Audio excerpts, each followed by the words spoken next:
All right, well, on the phone with us now is Johnny from Human Drama. Are you there, Johnny? I sure am. How are you? Oh, great, great. Glad you could join us tonight. It's a pleasure having you on the show. Thanks for having me. Uh, well, before we begin, why don't we start off and get the boring stuff out of the way, like how Human Drama began, how long you guys have been around, and Mhm. how you started up in the mid '80s. Yeah, I mean, it seems like I can barely remember when we first started. Actually, the core of the band was actually formed back in 1979. We were together 79, moved to California 85 from New Orleans, Louisiana, and we got to deal with RCA about 3 years later, Hmm. 1988. So, Yeah. Now, your original name was The Models, yeah, correct? we were calling them models. Was always dying to change that name. So finally we did that in '85. Yeah, I read that about you. You actually came up with the name, but you hated it. Hated it. How, Yeah. how, how does that work? How do you decide on a name and then? Well, you know, it was the new wave days, Uh-huh. and there were things like the Saints and the A's and whoever else. And when I thought of models, I was thinking more like model airplane kind of thing or model cars or something. Ah. And you know, I mean, I must not have put a whole lot of thought into it until I look back on it because models. I mean, you know, the pretty boy Well, 80s yeah. thing. Glam. You know, yeah, Everything. so that was a big mistake.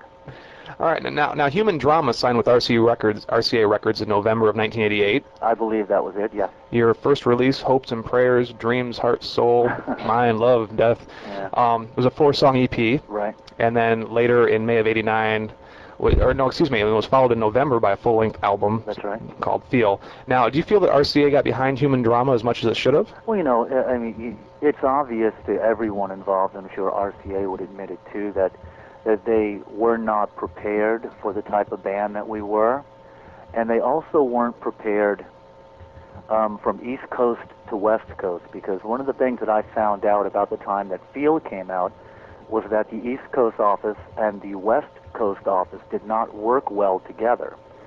The first problem we ran into was we could not get press east of the Mississippi because they would not do it until we did something in the east, like a tour or something. Uh-huh. But yet we could get no budget to tour. So as you can see, we were kind of doomed from the start. Yeah. Well, RCA must have saw something in you because they signed you initially. You know, But it's a strange thing, and it's something that even, you know, like 10, 12 years later that I still remember. And I remember when they announced the signing at the RCA convention in Nashville, the president of the company stood up at the podium and said he would like to announce they've just signed the best live band that he has ever seen, and he repeated it. uh-huh. And that was really a nice, you know, like vote of confidence for us, and we felt real strongly about being signed to RCA based on that comment. The strange thing of it all was when we went to him and asked him for tour support and to hop on the Peter Murphy tour for his Deep album, they told us that they could not give us any tour support, nor could they put us out on the road. Wow. Which, if you think about his statement about being the best live band ever, in his opinion, Yeah. and then saying no to tour support, you can kind of see the confused nature of this signing and our entire 3-year career with RCA. Oh, you were with them that long. I didn't realize it Yeah, was. I think by the time we got signed till the time I got off was about 3 years. So towards the end there, I guess you asked for your release, and under a little bit of controversy, they gave it to you? Well, it wasn't a whole bunch of controversy because I put the president who said that stuff about us on the spot. Uh-huh. And I simply said that, sure, I'll send you my new batch of demos, which would have been for the world inside, of course. Yeah. If you will re-sign the contract and just, you know, I don't want anything over the top. I just want you to sign the contract that states we will get all the things that you promised us upon the original signing, which was the tour support, the video, how long they would go to radio with our record, and how the promotion companies, you know, coincide their work with the release, both East Coast and West Coast. And he said he could not sign anything to that. It's just not done. And at that point, I just simply said, well, I'm not going to give you my new demos, and as a friend, I ask you to please give us our release. Uh-huh. And he did. Yeah, and not too long after that, you signed with Triple X. Yeah, it seemed like moments because I was kind of, you know, desperate to keep the career going and not just let it die. So I immediately went to Triple X and asked them if they could, you know, release a single and then do the follow-up album. Now, in today's music scene, as I'm sure was true in the 90s, it seems that your label determines your fate. Are you confident you made the right decision to switch to Triple X? Well, I don't know that I agree with that comment. I think we play a bigger hand. Bands play a bigger hand than is usually said. Than the label? Yeah. Well, I mean, a bigger part. I mean, surely it is the label. The greater percentage, but 40% of it is the band. I think it's probably like a 60-40 thing. Uh-huh. Now, I was able to keep my career going. Was I able to sell millions of records and buy a house in Malibu? No. But that's not really what it's about, you know. Yeah. So with Triple X, I was given a label that let me do what it is that I want to do, what I want to express. So in those ways, yes, I did make, I think, the best decision. Okay. RCA, I'm confident that if I would have given them the demos, that record never would have come out, and then they would own it.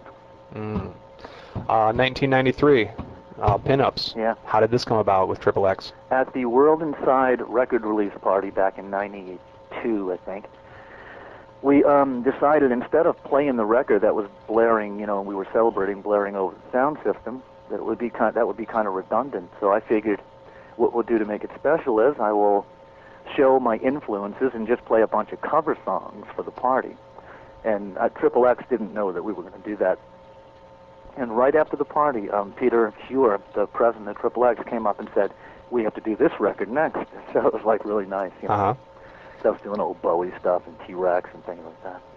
I share your liking of Leonard Cohen. Well, there's few of us, I believe. He's in my opinion one of the least one of the greatest artists of our time and least appreciated. Mm-hmm. Now, I imagine it was a big deal for you to record a cover version of If It Be Your Will. It was a big deal? Yeah, for you. Very big deal to me. Beautiful words. So. I just love the desperation and the tension in that song. You also have a great amount of diversity in your work. Your style changes from album to albums. Violins, violas, cellos to, just different styles and different albums. Are you continually re-expressing yourself, or do you feel that you're just on a musical road and are following the path that's before you? Well, I've never really planned it out or thought about it like, okay, next record, no guitars or no, less drumming. It's like I get an idea for a song that kind of grows into the concept of an album, and then by that time I just know what how this is supposed to sound when it comes back off of the CD to me. Mm-hmm. Not a whole lot of planning. I think that the reason I got into strings so much on The World Inside was that I was using a lot of keyboard pads, and strings from my keyboardist, and I figured, man, let's just get the people in here and do it real, Yeah. It was kind of that simple. It wasn't like, any big, like a lot of intentions to be all fancy and everything. Mm-hmm. Or to do anything different. It just kind of made sense to me. Okay. Now, how did A Million Years come to be featured on the Dead Souls soundtrack? I think, I guess it's pretty simple. The director of that movie has been a follower of human drama for many years, and that was just like his favorite song. He felt like with the romantic nature of that movie that it would be the appropriate track. That's the best that I can come up with. Yeah. It seems like that's the way it happened.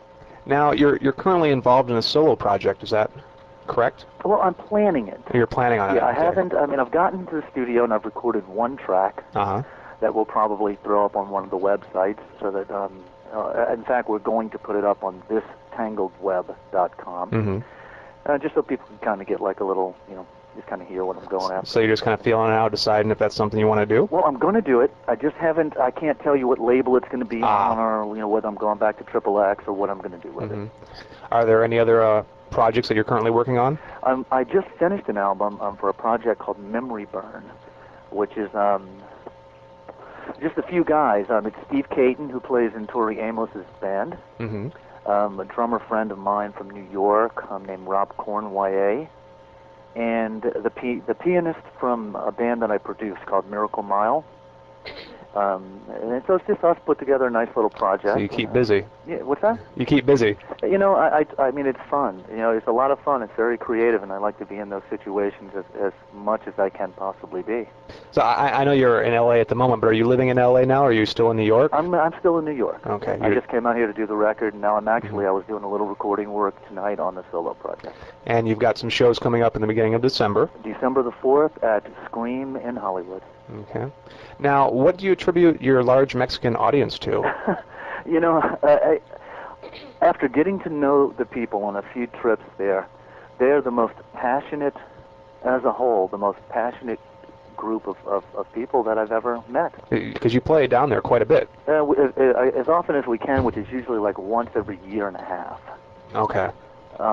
Because it's very difficult to get business done down there. But you developed a good following. We've developed an amazing following, and if it was like that for us in the States, I think that our project would be, you know, much more known. Do you think LA held you back in those earlier years? Bands have a way of getting sucked into LA and have trouble escaping from it just because of the way the scene is, and they have trouble breaking out on a national level?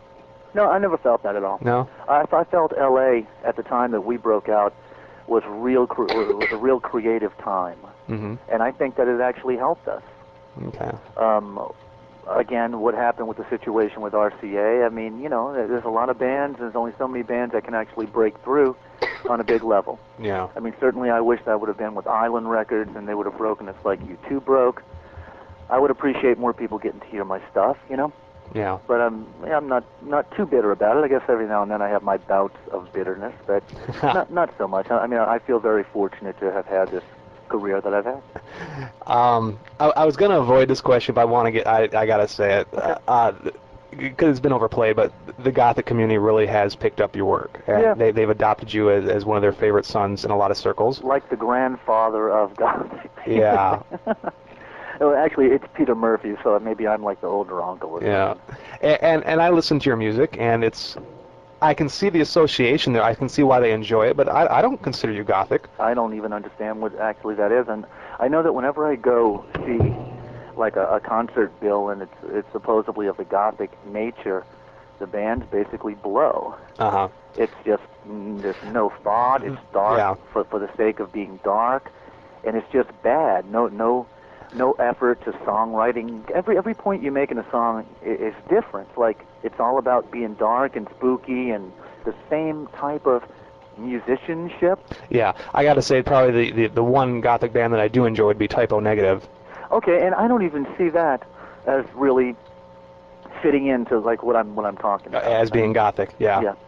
But yeah, you are correct though in your of describing the majority of the Gothic, quote-unquote, Gothic bands out there. Right. All right, so what does the future hold for Human Drama? Yeah, who knows? Best Of is out right now. We'll probably make a good attempt at touring next year with it, like doing a full tour, getting back to Mexico, and attempting to get to some of the festivals in Europe if we can pull it off. Affordability comes into play. Yeah, it's got to be hard taking a whole crew over to Europe. Oh, yeah, it'll break the bank, you know, our little piggy bank. And then during the course of playing for the Best Of and making, you know, another run with Human Drama, I'll probably get decided how I'm going to finish up the solo project and how I'm going to get it out. Yeah. And that'll take a year, so. So you're pretty well booked for the next few years. Who knows? You know, probably for the next couple at least. So is there anything final you'd like to add? Well, you know, I just like to always say thank you to everyone who does listen to my music and who appreciates it. I really, you know, that makes me feel good, makes me feel valid, and I really do appreciate how everyone has spread the word of Human Drama, you know, word of mouth, because that is my biggest form of promotion, and I also think it's the best. All right, Human Drama's newest CD, The Best of Human Drama, In a Perfect World, is available now on Amazon.com, TowerRecords.com, MP3.com, and other online merchants. Are you guys in Tower and other major chains? Oh, yeah. Okay, I thought so. And for more information on Human Drama, visit their website at www.humandrama.net or www.tangledweb.com. Actually, it's thisTangledweb.com. Right. You can also find their CDs there along with some other cool Human Drama merchandise. On December 3rd, Johnny will be at Communion in Beverly Hills for a special acoustic performance. Tickets are just $10. And Human Drama will be in LA on December 4th at Scream. Time 11:30 p.m. Tickets $10 or $7 with a membership to Scream. This will be Human Drama's only LA performance. For more information, call 323-460-6630. Now, you've got quite a history at Scream. Is it going to be good to go back there? You know, it's already been good because I've been back in touch with the original promoter and kind of renewed our friendship. And yeah, it's you know, a little sentimental kind of in a way. So I look forward to a really great show. Yeah. All right. Well, I'd like to thank you for being my guest this evening, Johnny. We're going to play something off your new CD. Is there anything in particular you'd like to hear? Whatever you choose. You make the call. Well, I think we're going to do Love's Way. I've always liked that one. Great. Thanks, Johnny. And thank you. All right. Bye-bye. Bye-bye. Here's Love Way off of The Best of Human Drama.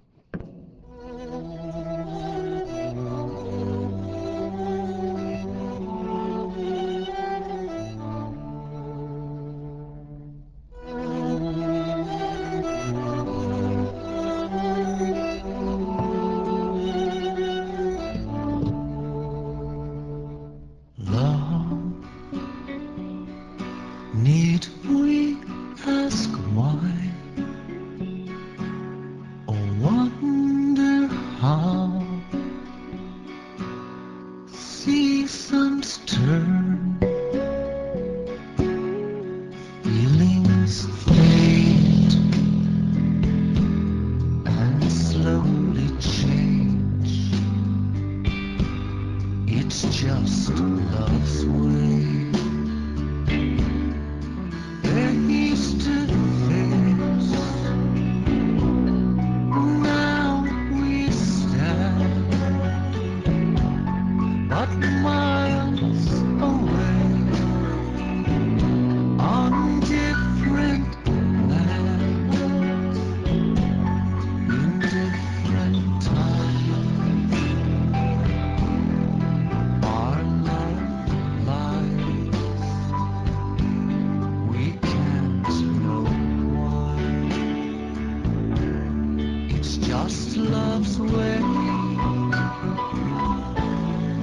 Just love's way.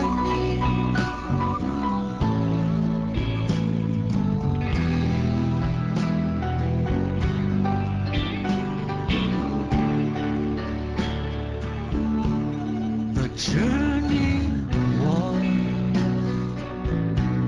our only rhyme